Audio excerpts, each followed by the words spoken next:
At our Christmas lunch, Grandma said, "Your sister's baby shower was just perfect. Now when will you finally start a family?" Smiled and replied, "I just didn't invite anyone who treats me like a failure." The fork in her hand trembled. The smell of cinnamon and pine needles should have made me feel warm and nostalgic, but instead, it made my stomach churn as I sat at my grandmother's dining table, surrounded by the people who had spent the last decade making me feel like a disappointment.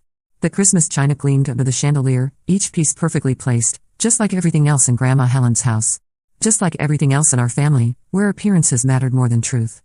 My sister Jessica sat across from me, one hand resting protectively on her barely there bump, the other picking delicately at her glazed ham. At 4 months pregnant, she was glowing in that way that made everyone coo and fuss over her. Mom sat to her right, beaming with pride every time she looked at Jessica's stomach. Dad carved the turkey with the same methodical precision he used for everything else in his life. And there was Grandma Helen, the matriarch of our little dysfunction, holding court at the head of the table. "Sarah, dear, you've barely touched your food," Grandma Helen said, her voice carrying that particular tone that meant criticism was coming. "You're getting so thin. No wonder you can't find a nice man to settle down with." I forced a smile and took a bite of mashed potatoes. "I'm fine, Grandma. Just not that hungry." Speaking of settling down, Jessica piped up, her voice sickeningly sweet. "Did I tell you all about the baby shower Mom threw for me last weekend? It was absolutely perfect. The decorations, the games, the cake, everything was just magical." Mom practically glowed. "Oh, it really was beautiful. We had about 30 people there, all bringing such lovely gifts. The nursery is going to be absolutely stunning." I kept my expression neutral, even though the word stung. I hadn't been invited to Jessica's baby shower. Not that I was surprised, I'd been systematically excluded from family events for years now, ever since I'd chosen a different path than what they'd mapped out for me. "The photos are gorgeous," Dad added, pulling out his phone. "Here, Sarah, let me show you." I dutifully looked at the pictures, making appropriate sounds of admiration while my heart twisted. There was Mom, radiant as she helped Jessica open presents. There was Jessica, surrounded by friends and family, laughing at some joke. There were all my cousins, aunts, and family friends I'd grown up with, all celebrating my sister's joy.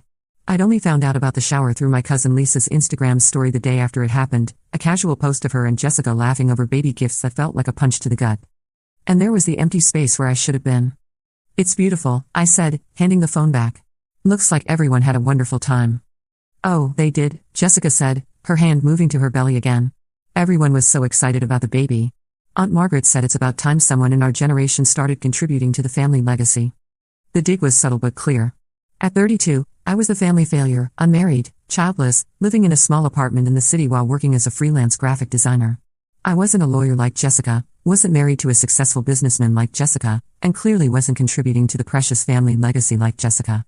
"Speaking of family legacy," Grandma Helen said, setting down her wine glass with a decisive clink, "your sister's baby shower was just perfect. Now when will you finally start a family?" The question hung in the air like a sword waiting to drop. This was the moment I'd been dreading, the annual Christmas inquisition about my life choices. Usually, I deflected with jokes or changed the subject, but something about the way they'd all been talking about Jessica's shower, the way they deliberately excluded me and then rubbed it in my face, made something snap inside me. I smiled, the kind of smile I'd perfected over years of dealing with difficult clients and passive-aggressive family members. "I did start a family, Grandma. I just didn't invite anyone who treats me like a failure." The silence that followed was deafening. I watched as Grandma Helen's face went through several expressions, confusion, realization, and then something that looked almost like fear. The fork in her hand trembled slightly before she set it down. "What do you mean?" Mom asked, her voice careful and controlled. I took a sip of wine, savoring the moment. "I mean exactly what I said. I have a family now. A husband who adores me and a beautiful baby girl who just turned 6 months old." The explosion was immediate. "What?" Jessica shrieked, her carefully composed facade cracking. "That's impossible. You would have told us. You would have invited us to the wedding." "Would I?" I asked, raising an eyebrow. "When was the last time any of you showed genuine interest in my life? When was the last time you included me in anything important?" Dad leaned forward, his face red. "Sarah, if this is some kind of joke, it's not a joke, Dad." I pulled out my phone and scrolled to my photos. "Her name is Emma. She was born on June 15th. She has her daddy's eyes and apparently my stubborn streak." I turned the phone around, showing them a picture of my daughter, their granddaughter and niece, a beautiful baby with dark curls and bright blue eyes, sitting in a high chair with food smeared across her cheeks, grinning at the camera. I'd had the photos ready on my phone for weeks, knowing this moment would come eventually. The silence stretched on as they all stared at the photo. I could see the wheels turning in their heads, trying to process what I just told them. "This is ridiculous," Jessica finally said, but her voice was shaky. You can't just have a secret baby and not tell your family. Can't I? I asked. You had a secret baby shower and didn't tell me. Seems like we're even. That's completely different, Mom snapped. You're being unreasonable. Am I? I swiped to another photo, this one of me in a wedding dress, standing next to a tall, dark-haired man with kind eyes and a warm smile. This is my husband, Michael. We got married 16 months ago. It was a beautiful ceremony. Small, intimate, just the people who actually care about us. Grandma Helen's hand was visibly shaking now. Sarah, how could you not tell us? How could you keep something like this from your family? The hurt in her voice might have moved me once, but not anymore. Not after years of being made to feel like I wasn't good enough, like I was the family disappointment. The same way you kept Jessica's baby shower from me, I said calmly. The same way you've kept me out of family decisions and celebrations for years. The same way you all talk about me like I'm some kind of cautionary tale when you think I'm not listening. We never, Dad started to protest, but I cut him off. Yes, you did. You all did. Every holiday, every family gathering, it's the same thing. When is Sarah going to get married? When is Sarah going to have babies? When is Sarah going to get a real job? When is Sarah going to stop being such a disappointment? I stood up from the table, my hands surprisingly steady. Well, congratulations. I did all of those things. I found love, I got married, I had a baby, and I built a successful business. I just did it without you. Jessica was crying now, tears streaming down her face. But we're family. You should have told us. Family? I laughed, and it sounded bitter even to my own ears. When have you ever treated me like family, Jessica? When have any of you made me feel like I belonged here? I swiped to another photo on my phone, this one from Emma's christening. Michael and I were standing at the altar with our daughter, surrounded by his family, my college friends, and the people I'd chosen to be my real family. This is Emma's christening, I said, showing them the picture. It was beautiful. Michael's parents were so excited to have their first grandchild. My friends threw me the most amazing baby shower, they decorated my apartment with handmade decorations and brought thoughtful gifts they'd saved up for. People who actually cared about me celebrated the biggest moments of my life. Mom was crying now too. Sarah, please. We do care about you. We love you. Do you? I asked. Because love isn't just words, Mom. It's actions. It's inclusion. It's showing up for someone even when they don't fit into your perfect picture of what they should be. I put my phone away and picked up my purse. I need to get home. My family is waiting for me. Your family is here. Grandma Helen said desperately. No, I said, walking toward the door. My family is a man who tells me I'm beautiful when I'm covered in baby spit up and haven't showered in 2 days. My family is a little girl who lights up when she sees me walk into a room. My family is people who celebrate my successes instead of questioning my choices. I paused at the doorway, looking back at the 4 people who had shaped so much of my life, and so much of my pain. For what it's worth, I said, I would have loved to share these moments with you. I dreamed about calling Mom when I found out I was pregnant. I imagined Dad walking me down the aisle. I pictured Grandma Helen holding Emma for the first time. But you all made it very clear that I wasn't good enough as I was, so I found people who thought I was perfect exactly as I am. The drive home was a blur of tears and Christmas lights. By the time I pulled into the driveway of the small house Michael and I had bought 8 months ago, my phone was buzzing constantly with calls and texts from family members. I ignored them all. Michael met me at the door, Emma balanced on his hip. She immediately reached for me, babbling happily, and I felt my heart settle back into place. How did it go? Michael asked, studying my face. I told them, I said, taking Emma and breathing in her sweet baby scent. His eyes widened. Everything? Everything. We'd talked about this moment for months. Michael had been supportive of my decision to keep our relationship and Emma's birth private, especially after he'd witnessed firsthand how my family treated me at a few gatherings early in our relationship. He'd seen the subtle put-downs, the dismissive comments, the way they made me shrink into myself. How do you feel? He asked, wrapping his arms around both of us. Free, I said, surprising myself with the truth of it.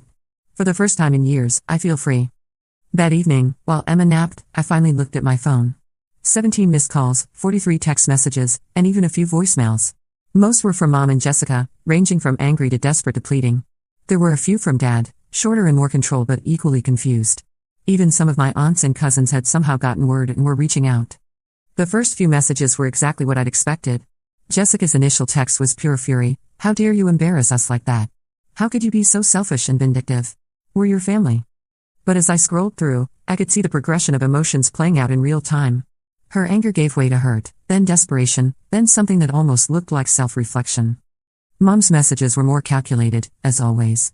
She'd started with disappointment. Sarah, I'm very hurt by your behavior today.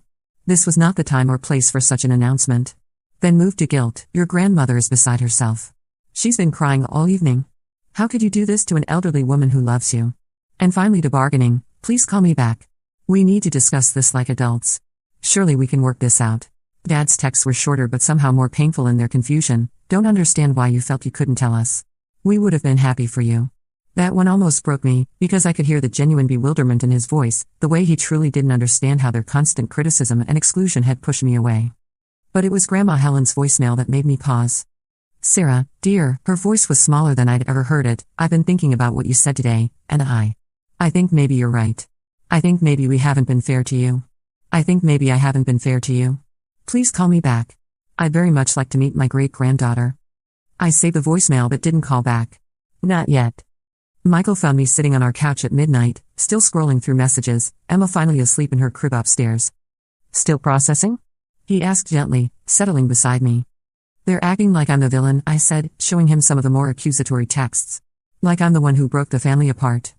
He read for a few minutes, his jaw tightening. Some of these are pretty harsh. Jessica sent this one an hour ago, I said, pulling up a particularly nasty message. She said I'm a manipulative narcissist who gets off on hurting people and that I've traumatized Grandma Helen. Michael was quiet for a moment. You know that's not true, right? Is it though? The doubt that had been gnawing at me all evening finally spilled out. Maybe I should have found a gentler way to tell them. Maybe I should have called Mom first or sent them photos, or, Sarah. Michael's voice was firm but kind. Do you remember what you were like 3 years ago? Before we met. I did remember. I'd been anxious all the time, constantly second-guessing myself, apologizing for taking up space. I'd been so used to walking on eggshells around my family that I'd started doing it with everyone. You were so worried about disappointing people that you'd disappoint yourself instead, he continued. You'd say yes to family gatherings that made you miserable, relationships that weren't good for you, job opportunities that didn't pay what you were worth, all because you were afraid of conflict. He was right. I'd spent most of my 20s trying to be the person my family wanted me to be, and it had nearly destroyed my sense of self. What you did today wasn't cruel, Michael said. It was honest. Maybe brutally honest, but sometimes that's what it takes to break through years of dysfunction. I curled up against him, feeling some of the tension leave my body. I keep thinking about that look on Grandma Helen's face when I showed them Emma's picture. She looked devastated. She should be devastated, he said. She missed the birth of her great-granddaughter because she made her granddaughter feel like she wasn't good enough to include in family celebrations. That's devastating. We sat in comfortable silence for a while, the weight of the day settling around us. Finally, Michael spoke again. Do you want to know what I think really happened today? I nodded.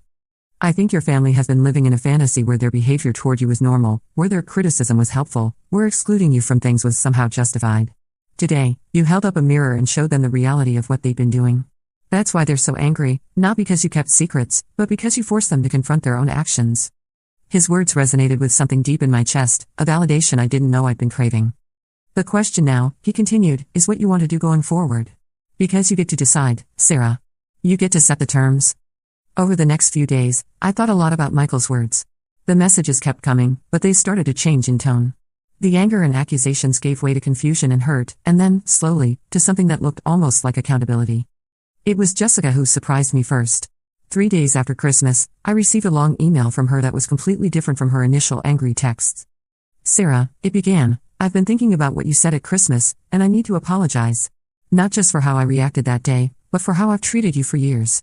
I keep trying to remember the last time I asked you about your life without following it up with advice you didn't ask for or criticism about your choices. I can't remember. I keep trying to think of the last time I included you in something important without making you feel like an afterthought. I can't remember that either. The truth is, I've always been jealous of you. You've always been the brave one, the one who wasn't afraid to be different, to take risks, to follow your own path. I chose the safe route, law school, the right husband, the right neighborhood, the right timeline for everything. And instead of admiring your courage, I think I resented it. It was easier to criticize your choices than to examine my own. I'm not excusing my behavior, there's no excuse for making you feel unwelcome at family gatherings or for excluding you from my baby shower. I think I told myself I was protecting you from judgment, but really I was protecting myself from having to defend you to people whose opinions shouldn't matter anyway. I would understand if you don't want to have a relationship with me going forward. I would understand if you never want Emma to know her aunt. But if you're willing to give me a chance to do better, I promise I'll try. I want to be the sister you deserve, not the sister I've been. I read the email 3 times, tears streaming down my face by the end. It wasn't perfect, there were still traces of self-pity and deflection, but it was honest in a way Jessica had never been with me before. Mom's attempt at reconciliation came in the form of a surprise visit. I was folding Emma's laundry when the doorbell rang, and there she was, standing on my doorstep with red eyes and a carefully wrapped gift. "I brought something for Emma," she said quietly. "May I come in?" I hesitated, then stepped aside. She followed me into the living room, where Emma was having tummy time on her playmat. Mom's breath caught when she saw her granddaughter in person for the first time. "Oh, Sarah. She's perfect." Emma, ever the social butterfly, immediately rolled over and gave Mom one of her heart-melting smiles. Mom knelt down beside the playmat, and Emma reached out to grab her finger. "Hello, beautiful girl," Mom whispered. "I'm your grandmother. I'm so sorry I missed meeting you when you were born." We sat on the floor together, watching Emma play, the silence stretching between us. Finally, Mom spoke. "I brought photo albums," she said, pulling out several thick books from her bag. "Every picture I have of you growing up. I thought maybe you'd like to share them with Emma someday. Show her what her mama was like as a little girl." I opened one of the albums, and there I was at Emma's age, same dark curls, same bright eyes, same mischievous grin. "You were such a happy baby," Mom said softly. "Always smiling, always curious about everything. You started walking at 9 months because you were so determined to explore the world." She turned the page, and there were pictures of my first birthday party, a backyard celebration with a homemade cake and decorations that looked suspiciously similar to the party I'd thrown for Emma. "I made that cake from scratch," Mom continued. "It took me 3 tries to get the frosting right, but you were so excited about the pink roses I'd piped around the edges." We flipped through years of memories, birthday parties, Christmas mornings, first days of school, dance recitals, art projects proudly displayed on the refrigerator. In every photo, I looked loved and celebrated. "When did it change?" I asked quietly. "When did you stop seeing me as someone worth celebrating?" Mom was quiet for so long I thought she might not answer. When she finally spoke, her voice was thick with tears. "I think it was when you graduated college and didn't immediately follow the path we'd expected. Jessica went straight to law school, got engaged to Tom, started checking off all the boxes we thought defined success. And you? You moved to the city, started freelancing, dated people we didn't understand, made choices that scared us." She wiped her eyes with a tissue from her purse. "Instead of trusting that we'd raised you to make good decisions, we panicked. We thought if we kept pushing, kept criticizing, kept pointing out what you weren't doing, somehow we could steer you back to what we thought was the right path." Emma had crawled over to Mom during her speech and was now trying to pull herself up on her legs. Mom lifted her automatically, and Emma settled contentedly in her arms. "But look at you," Mom said, her voice full of wonder as she looked around our home, at the family photos on the walls, the successful business certificates framed in my office visible through the doorway, the obvious love and care that filled every corner of our space. You built exactly the life you wanted. You found love, you created a career you're passionate about, you're raising this beautiful little girl in a home full of warmth and joy."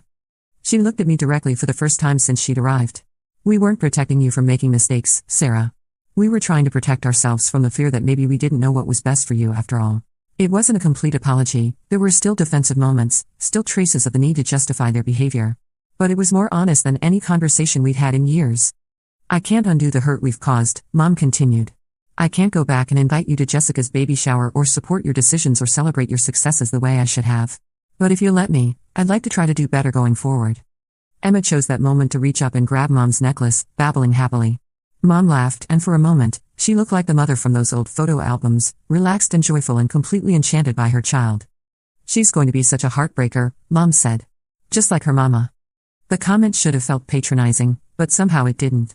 Maybe because she was looking at Emma with pure love, the way she used to look at me in those old photos. Dad's approach was, predictably, different.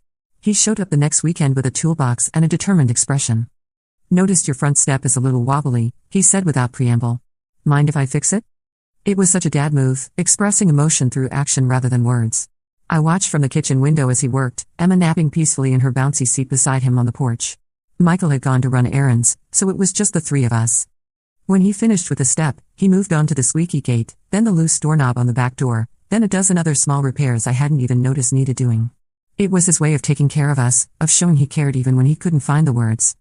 Finally, he came inside, washing his hands at the kitchen sink while I made coffee. "House is in good shape," he said, which was high praise from a man who'd spent 40 years in construction management. "Your husband knows what he's doing." "He does," I agreed. "He's handy around the house, good with Emma, works hard at his job. You'd like him if you got to know him." Dad nodded, stirring cream into his coffee. We sat at my small kitchen table, Emma now awake and entertaining herself in her high chair with some Cheerios. "I've been thinking about what you said at Christmas," Dad said finally. "About us treating you like a failure." I waited, knowing he needed time to work through his thoughts. Thing is, I never thought of you as a failure, he continued. I thought of you as someone who was making things harder for herself than they needed to be. Someone who was choosing the difficult path when there was an easier one available. He watched Emma try to pick up a Cheerio with her tiny fingers, his expression soft. But watching her, he gestured at Emma, thinking about being her grandfather, about what I'd want for her. I realized I'd want her to be brave enough to choose her own path, even if it wasn't the path I would have chosen. It was more emotional openness than I'd seen from Dad in years. I'm proud of you, Sarah, he said quietly. I should have said that more. I should have said it when you started your business, when you bought this house, when you found someone who makes you happy. I'm saying it now, even though it's probably too late. It's not too late, I said, surprised by how much his words meant to me. It's not too late for any of it. Emma threw a Cheerio on the floor and clapped her hands, delighted by the sound it made. Dad chuckled, and I realized I couldn't remember the last time I'd heard him laugh. She's going to be trouble, he said fondly. Just like her mama.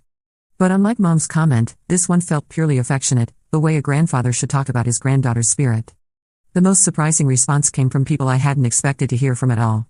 Apparently, word of the Christmas drama had spread through the extended family network, and I started receiving messages from cousins, aunts, and family friends I hadn't talked to in years.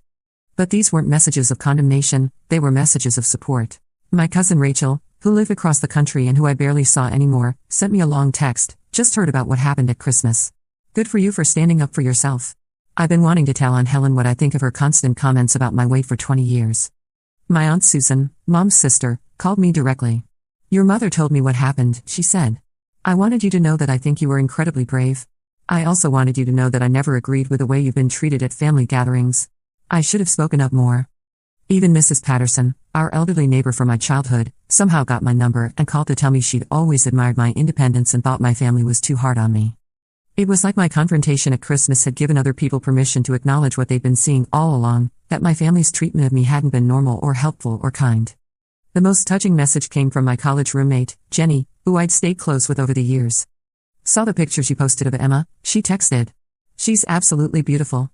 I'm so happy you found your person and created the family you deserve. Also, I'm proud of you for finally telling your birth family the truth about how their behavior affected you. It took guts. Reading all these messages of support made me realize something important. I wasn't crazy. I wasn't being oversensitive or dramatic. The people who truly cared about me had been watching my family's behavior for years and had been just as troubled by it as I was. I saved the voicemail but didn't call back. Not yet. Over the next few days, the messages kept coming.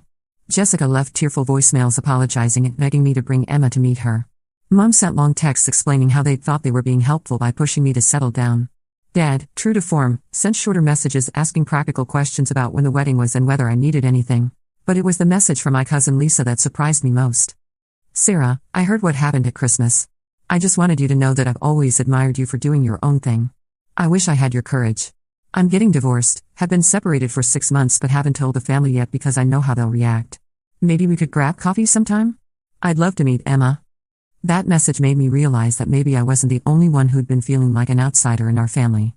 Maybe I wasn't the only one who'd been hiding parts of my life to avoid judgment. Michael and I had long conversations about how to handle the situation. He was protective of both Emma and me, but he also understood the complicated nature of family relationships. They hurt you, he said one evening as we cleaned up after dinner. They excluded you from important moments and made you feel like you weren't enough. You have every right to protect yourself and Emma from that. But they're still family, I said, though the words felt hollow. Family is what you make it, he replied. Blood relation doesn't give someone the right to treat you poorly. 3 weeks after Christmas, I got an unexpected visitor. I was working in my home office while Emma played in her bouncy seat when the doorbell rang.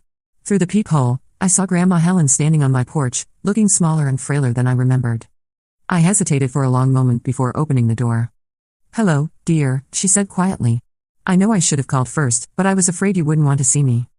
She was probably right, but something in her demeanor made me step aside and let her in. Emma immediately started babbling when she saw the new person, and I watched Grandma Helen's face transform as she laid eyes on her great-granddaughter for the first time. Oh my, she whispered, her eyes filling with tears. She's beautiful, Sarah. She looks just like you did at that age. We sat in my living room, the air thick with unspoken words. Emma, oblivious to the tension, entertained herself with her toys while occasionally flashing her gummy smile at this new person. I've been doing a lot of thinking since Christmas, Grandma Helen finally said. About the things you said, about the way we've treated you. I think you were right. I stayed quiet, letting her continue. I've spent so much time worrying about what other people would think, about maintaining appearances and family traditions, that I forgot the most important thing, actually loving my family as they are, not as I think they should be. She reached into her purse and pulled out an old photo album. I brought something I thought you might want to see. The album was filled with pictures of me as a child, birthday parties, Christmas mornings, family vacations. In every photo, I was beaming, clearly happy and loved. You were such a joyful child, Grandma Helen said softly. So creative and independent and full of life. I don't know when I started seeing those qualities as problems instead of gifts. I felt tears prick at my eyes as I looked at the photos. I remembered being the happy little girl who believed her family thought she was wonderful just as she was. I'm sorry, Sarah, Grandma Helen said, her voice breaking. I'm so sorry for making you feel like you weren't enough. I'm sorry for the comments about your weight and your job and your relationship status. I'm sorry for not including you in Jessica's shower. Most of all, I'm sorry that I made you feel like you had to hide the most important moments of your life from us. Emma chose that moment to crawl over to Grandma Helen, pulling herself up on her legs and babbling happily. Without hesitation, Grandma Helen picked her up, and Emma settled contentedly in her arms. She's perfect, Grandma Helen whispered. And so are you, dear. You've always been perfect exactly as you are. It wasn't a magic fix, years of hurt don't heal in one conversation. But it was a beginning. Over the following months, things slowly started to change. Grandma Helen became Emma's most devoted great-grandmother, visiting every few weeks and always remembering to ask about my work and my interests, not just when I was going to give Emma a sibling. Mom took longer to come around, still struggling with the fact that I'd excluded her from such important moments. But gradually, she began to make an effort, asking about my design projects, offering to babysit Emma, and most importantly, stopping the constant commentary about my life choices. Dad, in his typical fashion, showed his acceptance through actions rather than words. He installed a new security system on our house and set up a college fund for Emma without being asked. Jessica was the hardest to forgive. Her apology felt performative at first, more about her guilt than genuine remorse for how she treated me. But when she had her son 4 months later and specifically asked me to be his godmother, I began to believe she was sincere. The real surprise came from my extended family. Lisa and I did grab that coffee, and it turned out she wasn't the only cousin who felt constrained by family expectations. We started having regular gatherings, the black sheep cousins, as we jokingly called ourselves, and our kids all became close friends. By Emma's first birthday, I had learned something important: forgiveness doesn't mean forgetting, and reconciliation doesn't mean going back to the way things were. It means creating something new, something healthier, something based on mutual respect rather than obligation. We had Emma's first birthday party in our backyard, with both sides of the family present. I watched Michael's parents playing with Emma while my parents chatted with my in-laws. I saw Jessica helping her toddler son navigate the slide while her husband talked shop with Michael. I observed Grandma Helen teaching Emma to clap her hands while surrounded by cousins who were finally free to be themselves. It wasn't the picture-perfect family gathering that Grandma Helen might have envisioned years ago. It was better, it was real. As the party wound down and we were cleaning up, Michael found me in the kitchen, staring out the window at our daughter playing in her sandbox. "Penny for your thoughts," he said, wrapping his arms around me from behind. "Just thinking about that Christmas dinner," I said. About how scared I was to tell them the truth. "Any regrets?" I considered the question seriously. The past year had been complicated, rebuilding relationships, setting boundaries, learning to trust again. There had been awkward conversations and tense moments and times when I wondered if it would have been easier to just keep them at arm's length forever. But then I looked out at Emma, who was now being pushed on her swing by Grandma Helen while giggling with pure joy, and I knew the answer. "No," I said. "No regrets at all." Standing up for myself that Christmas Day had been terrifying, but it had also been necessary. It had forced my family to confront their behavior and make a choice: change or lose me entirely. Some relationships had been damaged beyond repair, but others had been strengthened in ways I never could have imagined. Most importantly, I had learned that I was worthy of love and respect exactly as I was. I didn't need to earn my place at the family table by conforming to their expectations. I just needed to be brave enough to set my own table and invite people who truly wanted to be there. As Emma's laughter filled the evening air and Michael squeezed me tighter, I realized that sometimes the best revenge isn't getting back at people who hurt you, it's building such a beautiful life without them that they realize what they almost lost. And sometimes, if you're very lucky, they realize it in time to earn their way back in.